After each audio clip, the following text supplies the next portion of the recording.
If they're being subsidized by the federal government, that pool footage should be open to all of us. I want you to look at suing these people. I don't know if we'll have a case or not, but my attorney, the attorney I talked to today said, well, this is all new. We're all finding this out in real time. There may be a case. Well, we may not have to sue. We may just need to tell the White House, these guys have been government subsidized. It's unfair competition. We want the footage. We want all of it now, or we're suing these groups. Take care.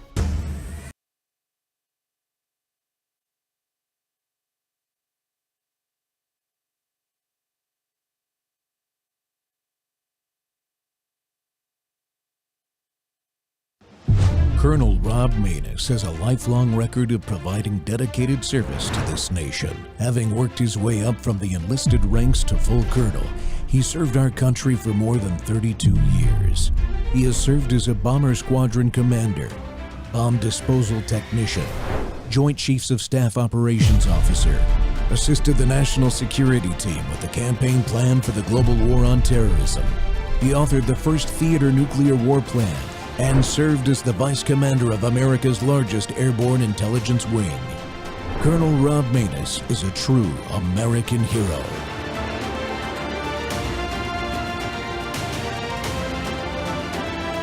This is Rob Maness Live. I'm going to do just like I did with the last guy. We had Luke Swing on just a second ago to talk about what they do, getting veterans and active duty injured vets flown home for the holidays. Now I want to remind folks to get active and call a vet. So give them your mission statement on why you founded this organization and what you do on the daily basis. Thanks, Dan. In raising public awareness, you threw the number 30,000 out there, and that's the Google number. But really, the number's somewhere between 133,000, which is the VA number. Right. 130,000. That's disgusting. Or over 300,000. So that's the raise awareness piece. How can we prevent veteran suicide? Listen up, everybody. I need you to be an educated base of support for the veterans in your lives. Too many times we see people who have lost their veteran, and what they say is almost always the same. We didn't see it coming. Right. So here's an idea. Go to checkavet.org and get the tools so that you can see it coming. Aha. Yeah, they missed the warning signs, right? Because they're subtle, right? I've got buddies. I wasn't in combat like you and others, but I got buddies that were after I got out 30 years ago. And I've had a beer at the bar with them, and they seem totally normal, and all of a sudden, they'll give you a crack, a kink in the armor, and show you they're hurting. You know, and it could be one word or just their eye movement or looking away or just something, a tremble, a quiver in their lip voice. You can tell they're hurting, and you got to reach out when you see that moment. Michael, what do you need from us, from my viewers, from our fellow Americans, from our fellow veterans that don't have PTSD, that are doing well? How can we help those vets that are in crisis? What do you need from us right now, today, tomorrow, and a week from now?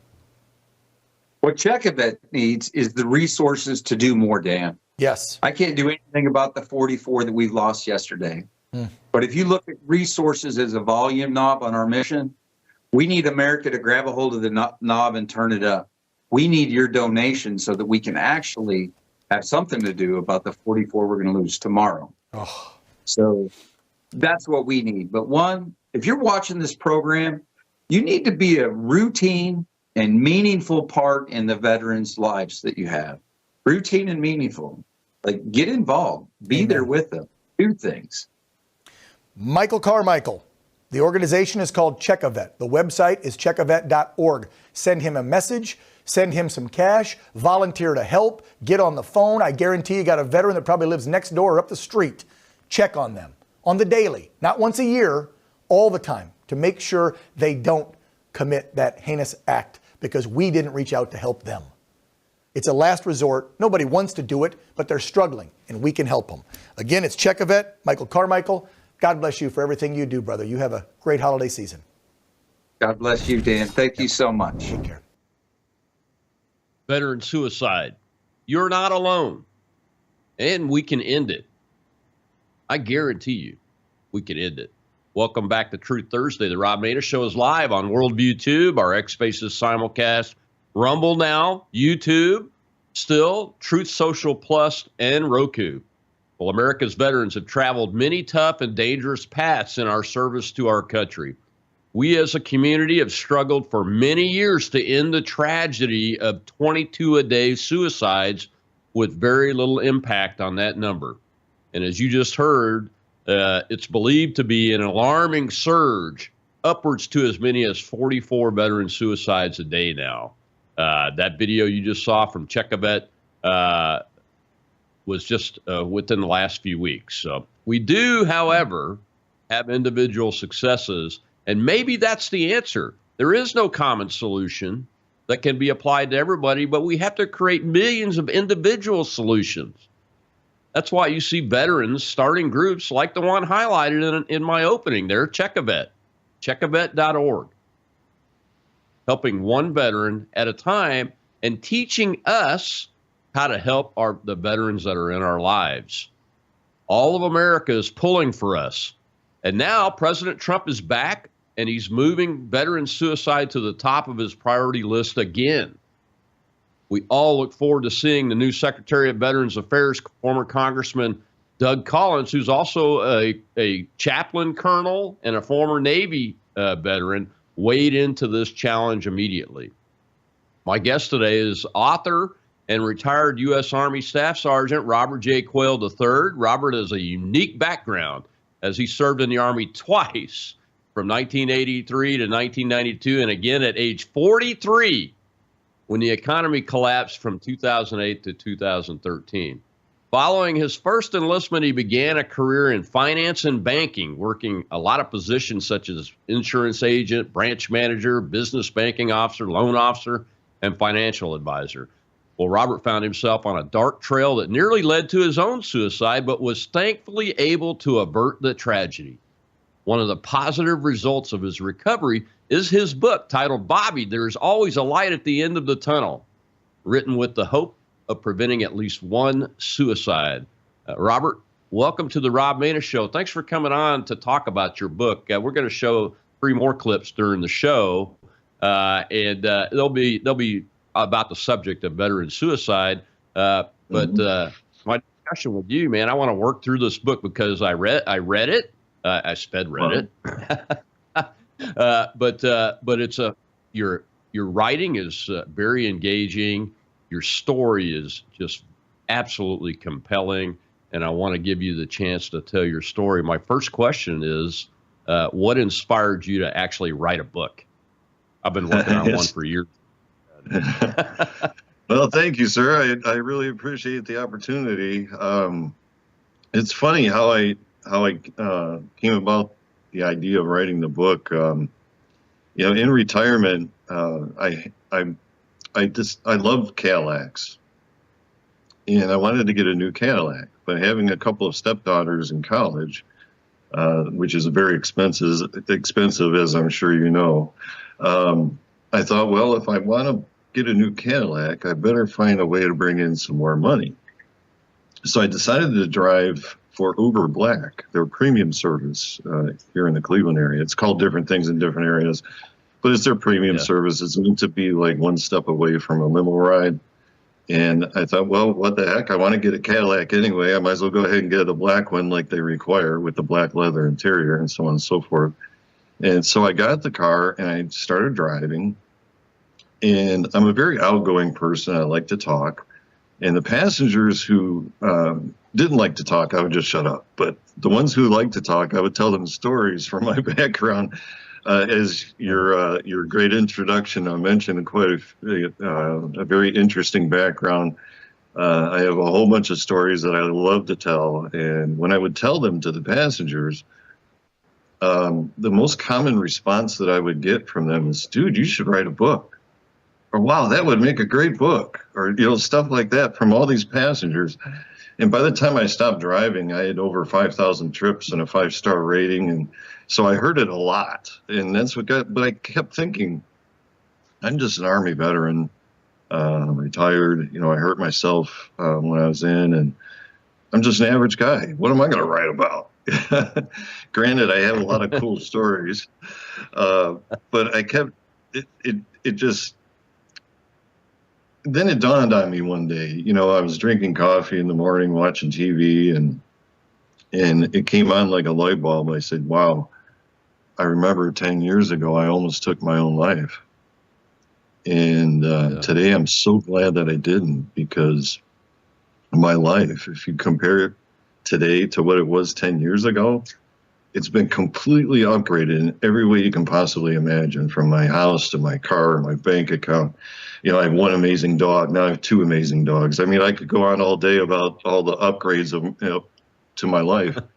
And and I've always been a crazy lucky guy. I have a lot of stories about that too. So I thought it would make an interesting book. And from what I've been hearing, it did. It's been getting great reviews. Yeah. Yeah, it's fascinating. One of the things you do at the beginning of the book is you talk about your time growing up, and then how you joined the Army the first time. Tell folks a little bit about that story. You're growing up, and what led you to join the United States Army originally. Oh yeah.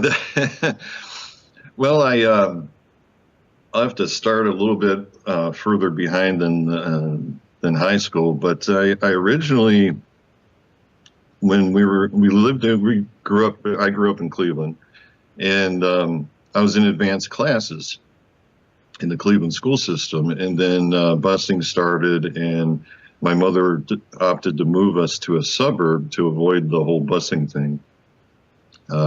She didn't want us, being trucked clean across the state just to go to school every day. Anyhow, so when I got to the Berea school system, I was placed in quote unquote regular classes, and I quickly got bored, and I started hanging out with the wrong crowd. And the guidance counselor got me and my mother into the school one day, and she looked right at my mother and said, your son needs to move on with his life. He's bored. I want to offer him a unique opportunity. And I had no idea what she was going to say. And she says, if you took a test that proved you know all the material for high school, would you want to graduate? And I said, can I take it right now? So anyway, long story short, they let me test out of high school at the age of 16 because I, quote unquote, needed to move on with my life. But I didn't really know at the time what I was going to do. I was 16 years old. I was thinking, wow, summer that never ends, right? Right. But I quickly got bored as well, and I was sitting around in my backyard with my friends. We were trying to figure out how we were going to make some money because we needed to take girls out and all that sort of thing that teenagers do. And we tossed around a bunch of ideas, and then the idea came to me that, hey, the county fair's coming to town. I'll bet you they could use some people there. So we walked a few miles to the fairgrounds, and we got a job that day helping build the bumper car rides and a roller coaster. And it was great work for teenagers in the summertime. I mean, we worked hard. We worked a good 12 hours that day, and we each made $40. We thought we were rich. Back then, it was great pay, especially for a teenager. But yeah, for one so day. then, yeah, and then we went back the next day. And we're walking around, and this guy out of nowhere points right at me, and he goes, "You looking for work, boy?" And I said, "Well, yes, I am." He had like two teeth in his mouth. I mean, the stereotypical carny, right? A very nice guy, though. He goes, "Come on over here. Let me show you how to work this here game." And it was one of those games where you have this like a fishing pole with a plastic ring on the end of the line, and you had to stand up a glass Coke bottle on a piece of wood, and there was a red circle on the wood, and you had to stand it up in the circle. And it wasn't impossible. It wasn't rigged so that you couldn't do it, but it was difficult. And he showed me the trick. I failed with that many times. Yeah. Well, he made me practice it all day, every day for like 3 days before the fair started. He goes, the easier you make it look, the more money you're going to make. And I said, okay. He goes, I'll pay you 25 cents on the dollar for every dollar you bring in. And I'm an outgoing person. I love to talk. So I was bringing the crowds in, and I made $1,000 that week. working that game. And that was really big money for especially back then. And the Carney, he wanted me to travel with him. He was trying really hard to get me to travel with them because I brought in a lot of money for him. But, you know, when you look back on your life, you see certain times when serendipity steps in, where things are supposed to happen. And this is one of those times where, you know, my decision to go to the fairgrounds to find work those days literally changed my life, because while I was working that game, these two beautiful girls went walking by and wearing Army uniforms. I mean, they were jaw-dropping beautiful. And I started talking to them, and they come over and they're like, "Would you like some information about the Army?" I'm like, "You guys are in the Army? Sign me up." so yeah, so well, we have to take a commercial break. We have to take a commercial break, Robert. When we come back, we'll continue this because I want to know what you did in the Army and then how you did this whole crazy transition to finance and then back to the Army at age 43. We'll be right back with author and retired U.S. Army Staff Sergeant Robert Quales III here on the Rob Maness Show.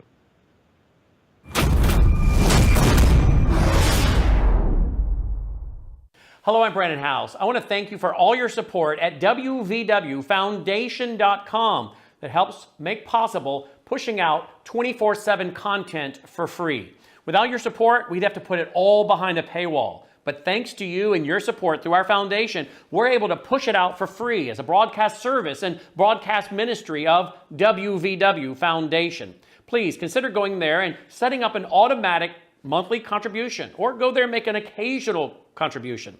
If you prefer to support us through the mail, you'll find our mailing address there at wvwfoundation.com. You can also call and make your contribution over the phone by calling 901-825-0652. That's 901-825-0652. Again, all these details are available at wvwfoundation.com. Thank you for your support as we try to help people around the world understand the times through the lens of a Christian worldview.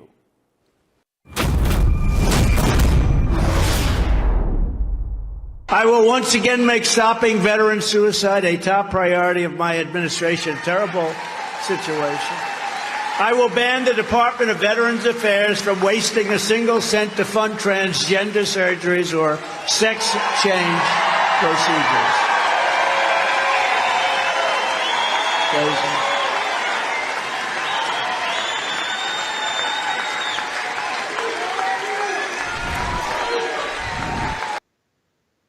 Welcome back to the Rob Maness Show. It's Truth Thursday, and we're talking about veteran suicide today and we can end it. What we ought to do and how we should approach the veterans in our lives. And we're speaking with author and retired U.S. Army Staff Sergeant Robert Quales III about his book, Bobby, There's Always a Light at the End of the Tunnel, which is about his own experience in life and his contemplation of suicide and how he has been able to recover and come out on the other side of that experience in a positive way and as an example for others. Robert, welcome back. You were talking about that you decided to join the Army because of two beautiful lady soldiers you met at the fairground. What was your job to your first enlistment? Yeah, so when I went into it turned out, I found out later, I met my recruiter at my first duty station in Germany. And he told me something I suspected. Those girls were not in the Army. They were college students that he had hired. But it was a very effective recruiting tool. And I apologize for my dog in the background. She hears the noise outside or something. But so, yeah, when my first enlistment was coming to an end, well, let me back up. I went in initially as a communications specialist.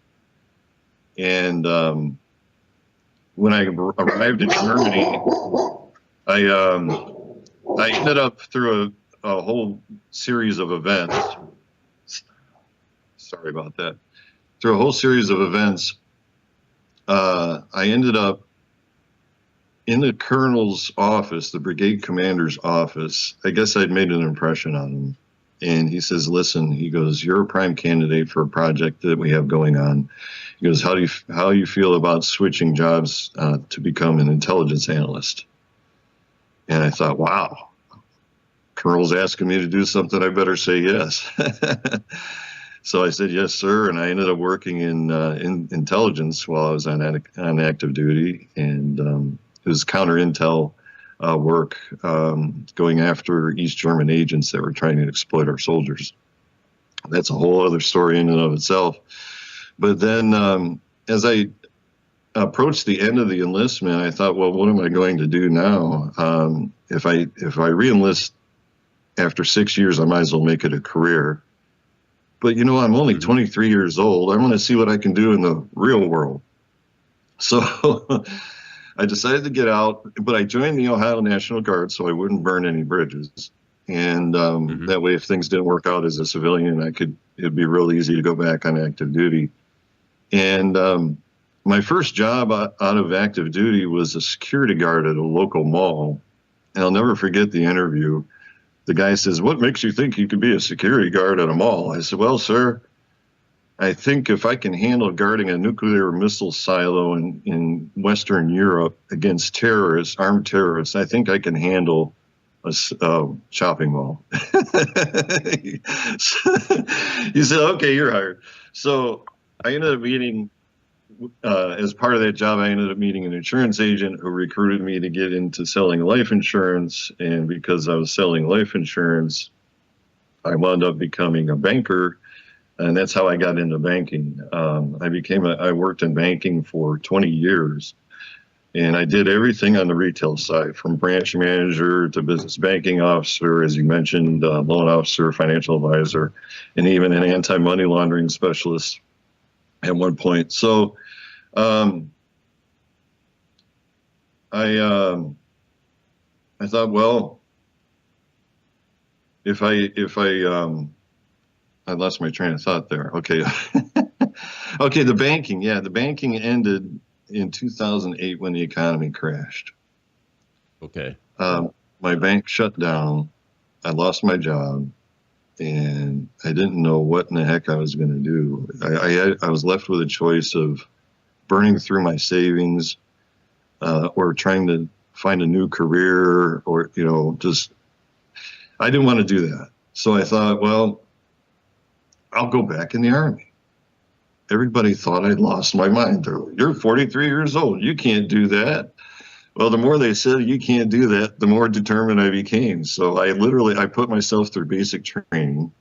I was going to the gym twice a day, 6 days a week, and I dropped 50 pounds in 2 months.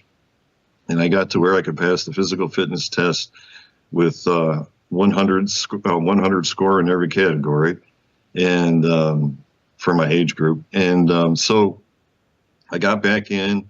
I was an intelligence analyst again, and I ended up. It's a long, crazy story, but I ended up fracturing my spine, and I had to learn how to walk again. But the twist to that story is we didn't know my spine was fractured when the injury occurred. The symptoms didn't show up. Yeah, the symptoms didn't show up for 18 months.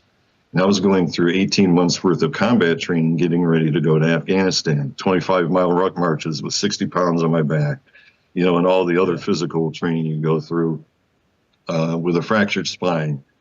And of course, I had tremendous back pain the whole time, but I just chalked it up to old man-itis. You know, here I am, a 43-year-old trying to keep up with guys in their 20s.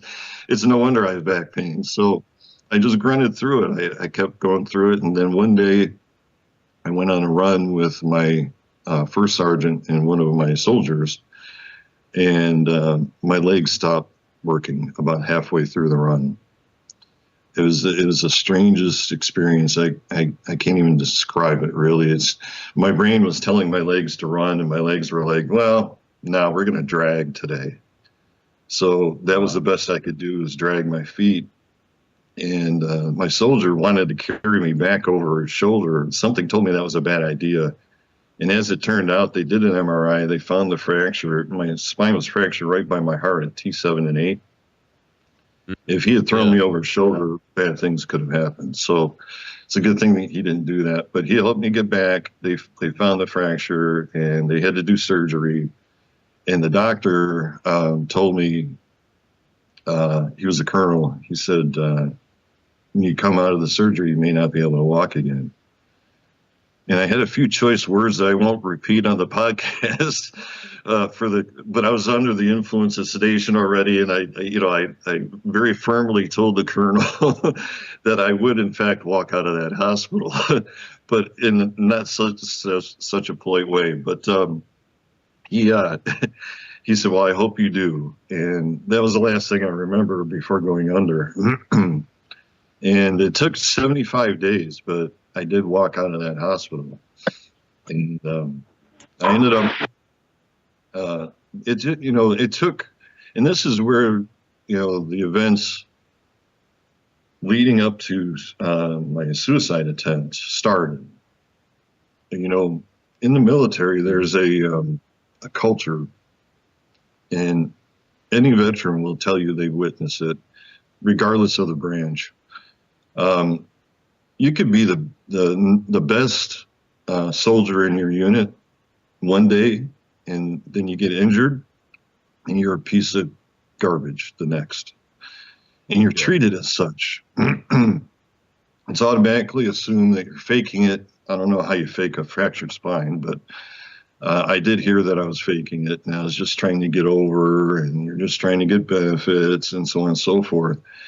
And I had leadership, senior leadership, actively trying to set me up to get me kicked out so I would not get benefits. And luckily, it was another colonel who stepped in. It's all in the book. He stepped in and ended up reassigning my first sergeant, because he was trying to do things to get me into trouble, basically. Which is, if you look at my service record, no disciplinary issues whatsoever. So, yeah, it was really bad. So, and this is very common though, and so that does a lot. That does a lot to you on a mental level, an emotional level, And it took the Army, the VA and the Army, 2 years to retire me. 2 years. Wow. That with a fractured spine, you'd think it would be a no-brainer, right? Mm-hmm. I mean, your spine's fractured. Okay, so, but took them 2 years, and the tendency is to want to return you to duty. But 2 years seems like an awfully long time if it's obvious. Yeah, very, very long time. And during that process, but because of that, I ended up getting the best assignment of my entire career. Because even though I was learning how to walk again, I was an intelligence analyst. So as long as I could sit at a computer and type, I could do my job. So I used my commander's open door policy, and I called him directly one day at home. And he says, "Sergeant, this better be good." I said, "Sir, it is good. I need to work." He goes, "Well, you're learning how to walk again. You can't be in the Army anymore. You're going to be retired, so on and so forth." I said, "That's fine, sir. But in the meantime, I need to do something. Please, for the love of God, can you find me something to do?" And he said, "Well, let me look into a few things." And he came back later, and he ended up getting me an assignment at Joint Task Force North, which is located right there at Fort Bliss. And that was the best assignment of my entire career. That was the assignment that every intelligence analyst would love to have, but you have to know somebody to get. So I had the distinct honor of working there while I was waiting for the retirement process to complete. And that was a great experience. So what type of work was that? Well, that's, without getting into classified material, the compound itself was in the middle of Fort Bliss, and it was surrounded by electrified fence and concertina wire, razor wire, and you had to have a top secret clearance just to walk up to the gate. And inside this compound, as the name would indicate, Joint Task Force North, every three-letter agency that you've ever heard of was in there, and every branch of the military was in there, all intelligence people, and we were broken down into teams, and each team had 12 to 15 people, and each team would have at least one member of every branch of the military and at least one member of every three-letter agency, all working together in teams on real-world stuff. So that was a fantastic experience that I had there. And we brought down some really bad people, and they would have done so without me, I'm sure. But I got to participate, and that was a great experience. But I've got to say, similar type things. Get to take down some really bad people. Yeah. Well, we got to take another break. When we come back, I want to get into how you got on this dark path after they retired you that led you to think about taking your own life, Robert. We'll be right back with author and retired U.S. Army Staff Sergeant Robert Quells III here on the Rob Maness Show.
I'm one of 3 Vietnam veterans left in the House of Representatives, and I can tell you for a fact that our generation of young men and young women who went to Vietnam, one of the mistakes the country did, our country, was not welcome us back.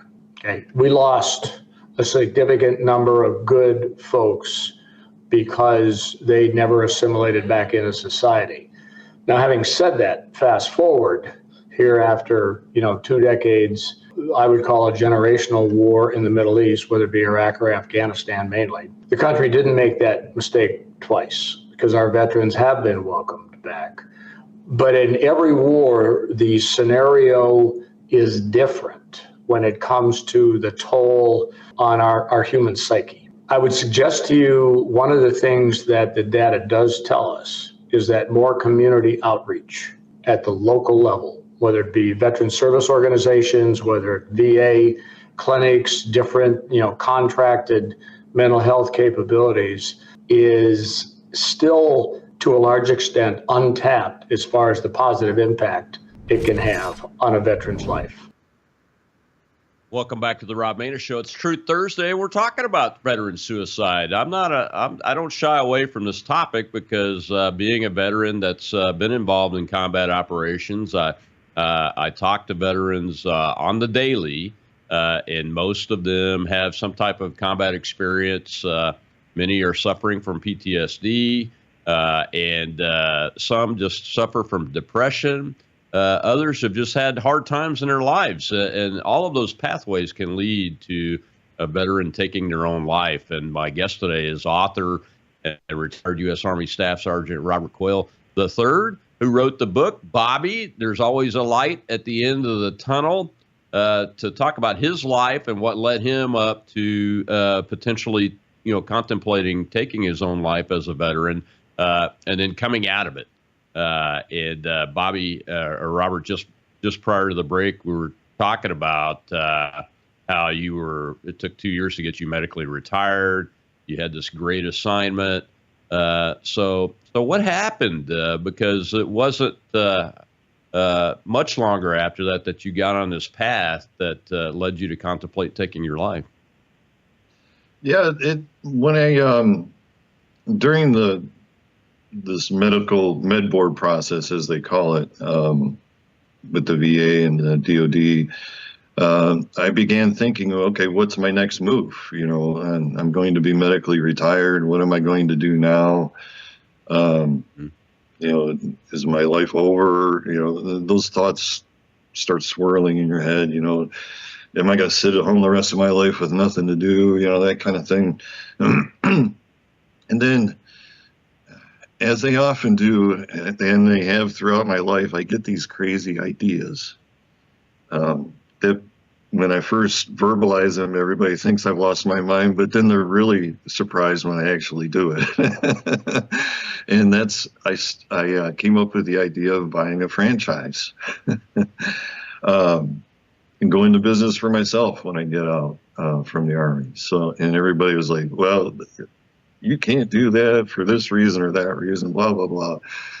Well, I ended up buying a franchise while I was still on active duty.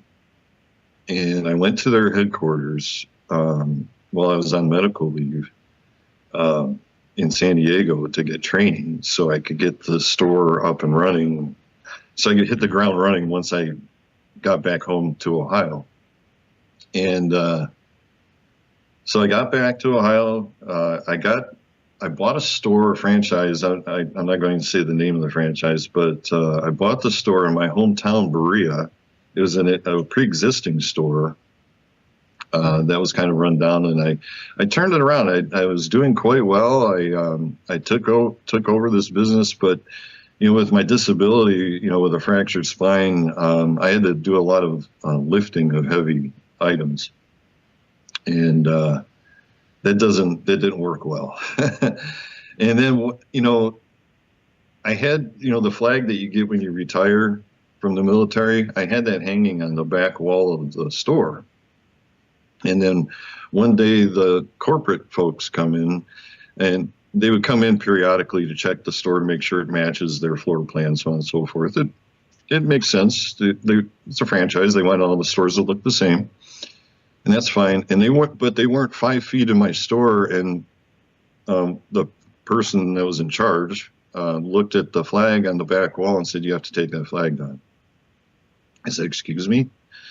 I said, "It's not part of our floor plan. All the stores don't have a flag. You have to take the flag down." I said, "No." I said, "You know, I literally broke my back serving my country. I'm not taking that flag down." And long story short, they sent a salesperson I had a business in the city that was spending $3,000 a month in my store. They sent a sales representative into his office and offered him the same shipping rates that I was paying as a franchisee, effectively cutting $3,000 a month out of my pocket. This is what started the downward spiral. And my response to that was to get a nice big fat contract with the local convention center to ship their sports memorabilia that people were buying at auction and whatnot. And, you know, people didn't want to walk around with a $100,000 baseball bat. They wanted to ship it and have it insured. So that's what they would do. And I made more money in a week at that convention center than I made in probably 4 to 6 months with the store, which more than made up for the $3,000 a month that they took. That was my way of saying, okay, knock me down, I get right back up fighting. So, and it was December, and Christmas is coming up, and I came in that day, and I logged in my bank account, you know, expecting to see a nice large sum of money, and then I could pay my employees and give them a Christmas bonus and all that sort of thing. And the bank account was zero. Big fat zero. And of course I go into panic mode. Did somebody hack my account? You know, did somebody steal my credit cards? Or, you know, all those thoughts start racing through your mind. And I ended up calling corporate and because I found out that they had taken the money out of the account. And they said, yeah, we never authorized that thing at the convention center, so you have no right to the profits from it. Yeah. So I told my employees that I had to go for a walk, that I needed to take care of some stuff. And they had no idea what was going on. And you know, I put my Glock 9mm in the trunk of my car that morning, because I was going to go to the range later that day, because the owner of the range was a good customer of mine. He kept asking me, when are you going to come shoot at my range? So that day I was going to do that. And so I went for a walk in the park, which ended up lasting 8 hours. Wow. By the time it was all said and done. Yeah. I turned my phone off. I pulled the battery out of it altogether because I didn't want to be found. And I was walking, and I had, at one point during that walk, I didn't start the walk with the gun, but at one point I went back to my car and got it out of the trunk and put it in my waistband. And even at that moment when I pulled the gun out of the car, I wasn't actually thinking about using it on myself at that particular moment. And I didn't really understand why I was getting the gun at that moment, in hindsight. But I put it in my waistband and kept walking. And then I found myself, now the sun's setting. You can picture this. I'm in the woods, so it's already getting dark. The sun's going down. It's setting over my left shoulder. I'm sitting on a boulder facing the river, and in front of me, and there was a mink or a ferret or some critter like that eating crayfish, looking at me like, what in the heck are you doing here? And I put the gun to my head and started to pull the trigger, and a miracle intervened. Made me stop cold in my tracks. The trees in front of me opened, and sunlight came through on my face, and I could feel heat. Okay. Yeah. Now think about that for a moment. The sun was setting over my left shoulder. How did the sun come through the trees in front of me?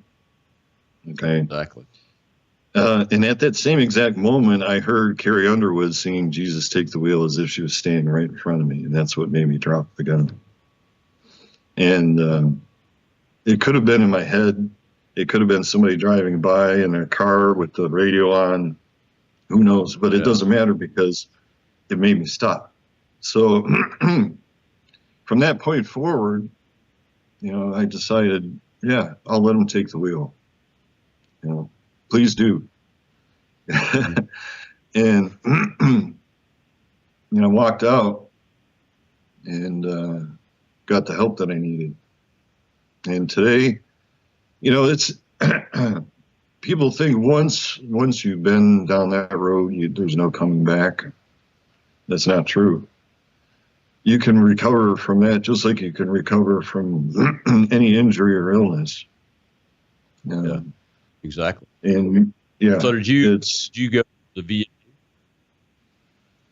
I'm sorry. Did you go to the VA system? Yes. I've been working with the VA ever since. I no longer really need to go. I don't even have to take medication anymore. It's been 10 years, and I've never had another thought again of anything like that. And I've had the most crazy luck. You know, I had a lot of crazy luck growing up, as you read about in the book, probably, with winning concert tickets and all sorts of things. But, you know, it's funny that I ended up getting an endorsement from a 2-star general who's active duty in the United States Air Force, and he works in the Pentagon. And that happened because I played poker. Who would have thought that playing poker would help me write my book? But it did, and it's a really cool story. We're going to talk about that after this last break. I want you to tell that story, and I want you to tell any veterans or anybody that's contemplating suicide listening to this show or that might come across it, what your advice is and how you extricated yourself out of that predicament, because that was pretty tough. Robert, when your accounts are zero and you got employees to pay, it's Christmas time, unbelievable pressure there. We'll be right back on the Rob Maness Show. It's Truth Thursday. We're talking veteran suicide, how we can beat it, with author and retired U.S. Army Staff Sergeant Robert Coyle.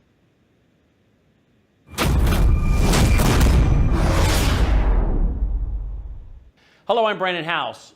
Is the government tracking you? Do they have access to all your data? All right, guys. Well, if you go to worldviewtalk.com, you'll find out about a cell phone company that, does not store your data. They don't do that. This is what they're known for. They don't store your data. You have privacy. You're not being tracked.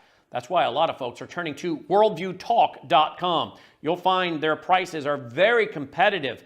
All the details are there at worldviewtalk.com. Again, worldviewtalk.com. Oh, while you're there, not only do they have cell phones that aren't tracking you, you can find out about how to get a satellite phone. Should the whole system go down and you want to communicate with a family member or loved one, you might want to have a satellite phone. Or how about their solar generators? They have great solar generators.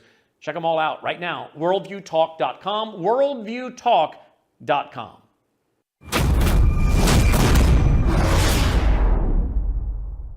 Hey everybody, it's Doug Collins. Wow, it's first day on the job. I want to thank President Trump for nominating me to be the 12th VA Secretary. I'm here in my new office. It's like most days. It's a new start. I'm learning the ropes, learning where to go, who to see, even, probably trying to find the bathroom. But there's one thing I don't have to look for, and that's my mission here. My mission is for our vets. Our mission is that the VA will be so America First focused because America First puts our veterans first. That's what you're going to get from me. You're going to see me a lot here. I'm going to keep you up to date. We're going to be transparent, because our veterans deserve nothing better. And to the veterans who work at the VA and the employees at the VA, you're not going to have a better friend than me, because I'm going to raise the bar, hold you accountable, because we have a job to do. Mission 1, starting today, our vets.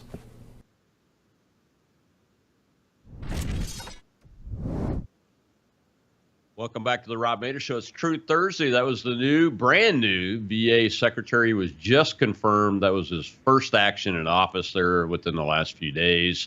Doug Collins, former congressman from Georgia, and also a Air Force colonel, chaplain, and a Navy veteran. So he gets it. He understands. He's served with us. He's one of us. And I'm excited to see what he's going to do with the Department of Veterans Affairs. And my guest today is author and retired U.S. Army Staff Sergeant Robert Coyle III, the author of the book, Bobby, There's Always a Light at the End of the Tunnel, who himself just talked about his path to contemplating suicide and actually right up to the point of making the attempt before he was turned around. And Bobby, tell the audience, what your experience was like as you regained a positive path. And you mentioned playing poker before we went to the break, but I suspect there's more to it than that after having read this book. Yeah, I, growing up, one of my role models, or the role model for me, was the movie character Rocky Balboa, played by Sylvester Stallone. There's a quote from his movie where he talks about, it's not about how hard you can hit, it's about how hard you can get hit and keep moving forward. That's how winning is done. And that's how I live my life. Life is going to kick your butt. It's going to knock you down. It's going to beat you up. And it's not about what happens to you that matters as much as how you react to it. And, a year ago, January, I was just thinking about writing the book. I didn't have the first clue about how to write a book. I was just thinking about it. I just finished driving for Uber, and I play poker as a pastime. It was a hobby of mine at the time. And I live stream for the World Poker Tour once a week, and sometimes more often as I fill in for others. And so I have this community of poker players through the World Poker Tour that have become good friends. And I was, at the time, I was thinking about quitting poker because I was having a lot of bad luck and bad runs. And they encouraged me. They said, "No, man, keep playing, keep playing. You're a great player. And we love having you around," and all this stuff. And they were encouraging me about writing the book too, because I was talking to them about it. I started, discussing the idea with my poker buddies. And because they encouraged me to keep playing, I ended up winning a championship, a seat in a championship tournament on a poker cruise in the Caribbean. The World Poker Tour took over an entire Virgin cruise ship, and they did a cruise around the Bahamas in the Caribbean. And it was nothing but poker championship tournaments and all this stuff. And, I mentioned earlier in the broadcast about how when you look back, you see how things are supposed to happen, how serendipity steps in. This is another one of those.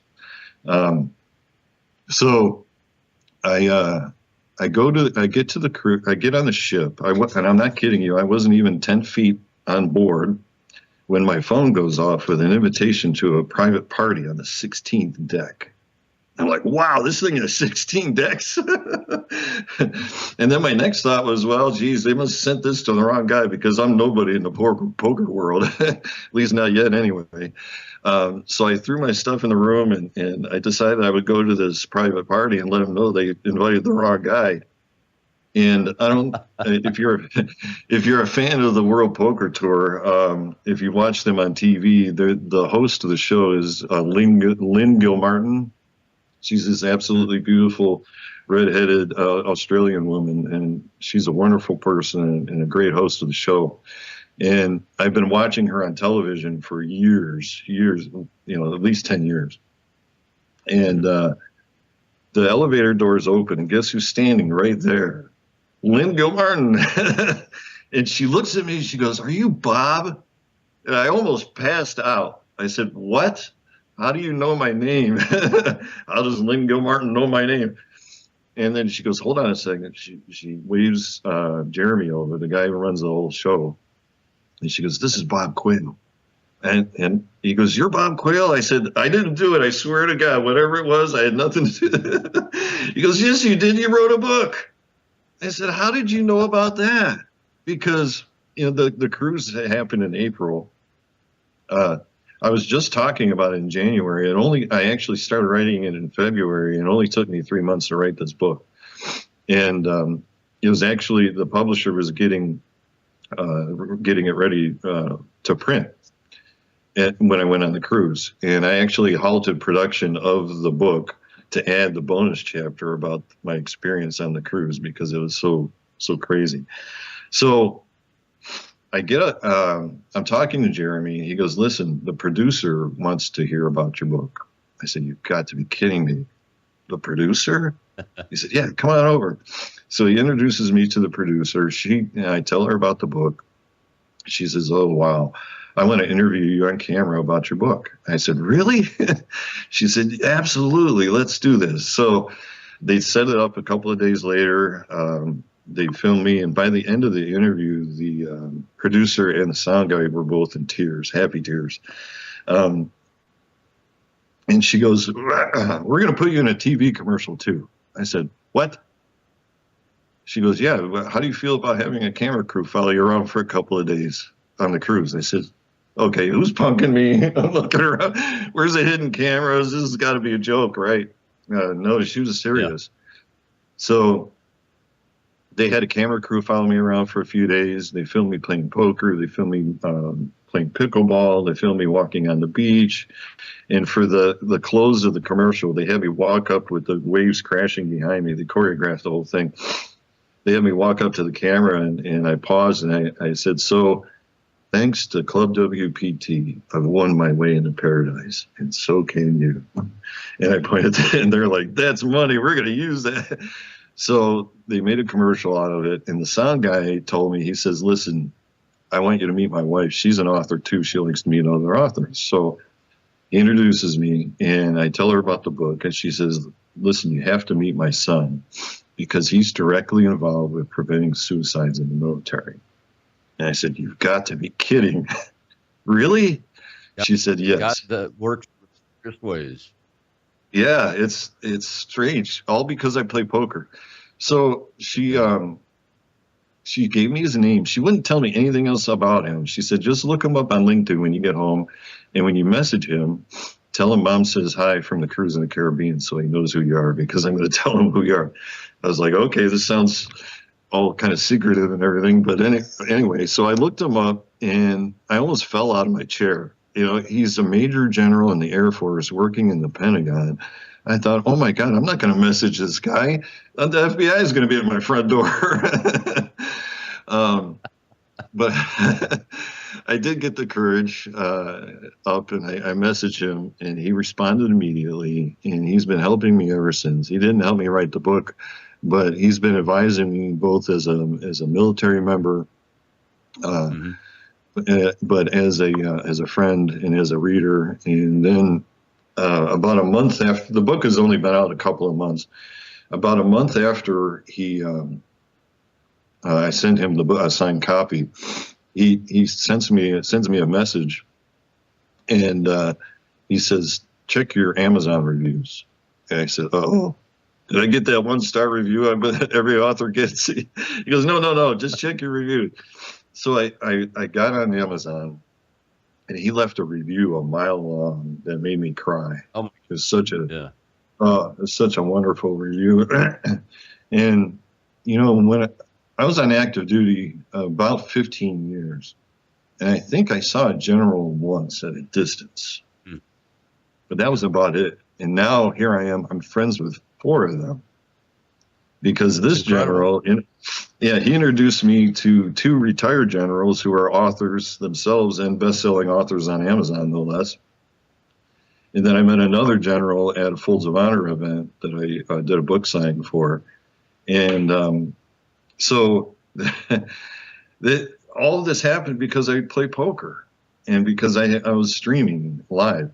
And now the even happier ending to this whole poker story is after the cruise, I added the bonus chapter to the book, and I mentioned all the stars of the show and talked about them. And I kept playing poker throughout the year last year, and I ended up winning my way into what is referred to as the Super Bowl of the poker world.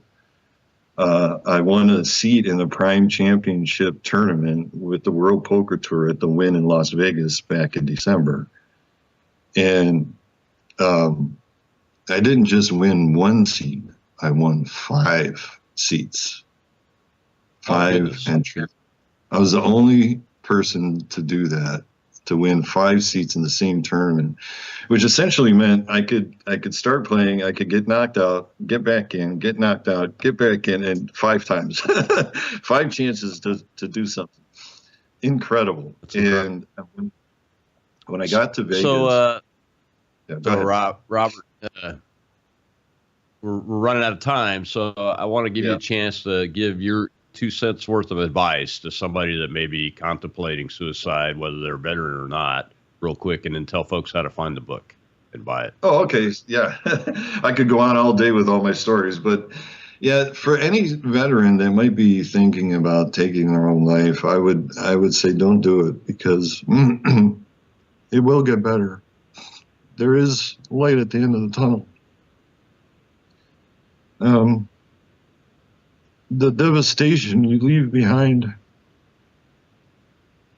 Yeah. You don't want to do that. Trust me. Exactly. I'm so happy. Yeah, I get emotional when I talk about it, because it affects so many people. One of the things I've learned after writing this book is that just about everybody's been affected by suicide in one way or another. Either they know somebody, a family member, and I can't say who, but a very well-known individual has told me that he himself thought about committing suicide and didn't. Well, we got to run, Robert. So, folks, you can find the book on Amazon, right? Yes, it's on Amazon, Barnes & Noble, and the audiobook will be coming out later this year. Thank you so much, sir. We appreciate it. Appreciate you talking about your story. We'll promote the book too. Have a great weekend. And folks, Monday is More War Monday. We've got to have another author of a great book about an American hero. It's called Midnight in Iron Bottom Sound. It's about war in World War II, heroism in the shark-infested waters around Guadalcanal. You don't want to miss this. I'll see you then on The Rob Maness Show.